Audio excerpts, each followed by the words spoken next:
ஹரே ஸ்ரீ காரணா சரணம். 9/1/2026 வெள்ளிக்கிழமையன்று வைகுண்ட ஏகாதசி மகோத்சவ வைபவங்களுக்கெல்லாம் முத்தாய்ப்பாக இருக்கக்கூடிய ஒரு அதி ஆச்சரியமான வைபவம் நம்மாழ்வார் மோக்ஷம்.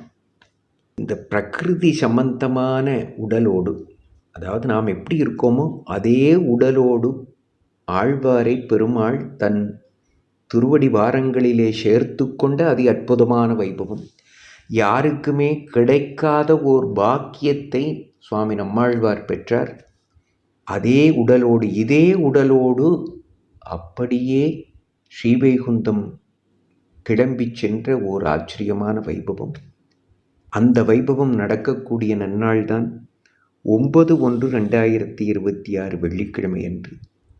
அவ்வைபவத்தின் தொடக்கமாக காலை 10 மணி அளவிலே ஸ்ரீ கரணராஜரும் சுவாமி நம்மாழ்வாரும் ஏக சிம்மாசனத்திலே, அதாவது ஒரே திருமஞ்சன வேதிகையிலே எழுந்தருளியிருந்து திருமஞ்சனம் கண்டறிடக்கூடிய வைபவம் மதியம் 1 மணி அளவிலே பூர்த்தியாகி மீண்டும் மாலை 6 மணி அளவிலே சுவாமி நம்மாழ்வார் பரமபத வாசல் வழியாக நம் காரணராஜருடைய ஆஸ்தானத்திற்கு எழுந்துருளி அங்கே திருவடி தொழலாகிய வைபவமும், நம் காரணராஜர் சுவாமி நம்மாழ்வாருக்கு மோட்சப் பெயரை அளிக்கக்கூடிய வைபவமும் தோடு நாம் ஆழ்வாரை இழந்து நாம் தரிக்க முடியாது என்பதனால் பெருமாளிடத்திலேயே பிரார்த்தனை செய்து மீண்டும் நம்மாழ்வாரை பெறக்கூடிய வைபவமும்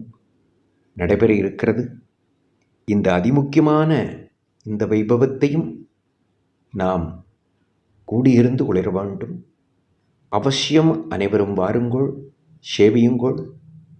நம் ஆழ்வார், நம்மாழ்வார் அவருடைய அனுக்கிரகத்தாலே வைகுந்தம் புகுவது மன்னவர் விதியே என்று அவர் சாதித்தாப்போலே, மரணமானால் வைகுந்தம் கொடுக்கும் காரணனல்லால் அரணார் மற்றார் இவ்வாறு இருக்கே என்னும்படியான ஓர் ஆச்சரியமான நம் காரணராஜருடைய அனுக்கிரகத்தின்படியும் நமக்கெல்லாம் வீடு பெயற்றை அளிக்க வேண்டுமாக பிரார்த்தனை செய்யக்கூடிய அந்த நன்னாளிலே அனைவரும் சேவித்து இந்த நிலவுலகிலே வாழும் காலத்தில் அனைத்து ஐஸ்வர்யங்களையும் பெற்று இங்கிருந்து கிளம்பி செல்லும்போது நேரே நம் காரணராஜருடைய திருவடி வாரங்களிலே அவன் நம்மை சேர்த்தி கொள்ள வேண்டும் என்ற பிரார்த்தனையோடு நாம் அந்த நாளை அனுபவிப்போமாக என்று சொல்லி அமைகிறேன்.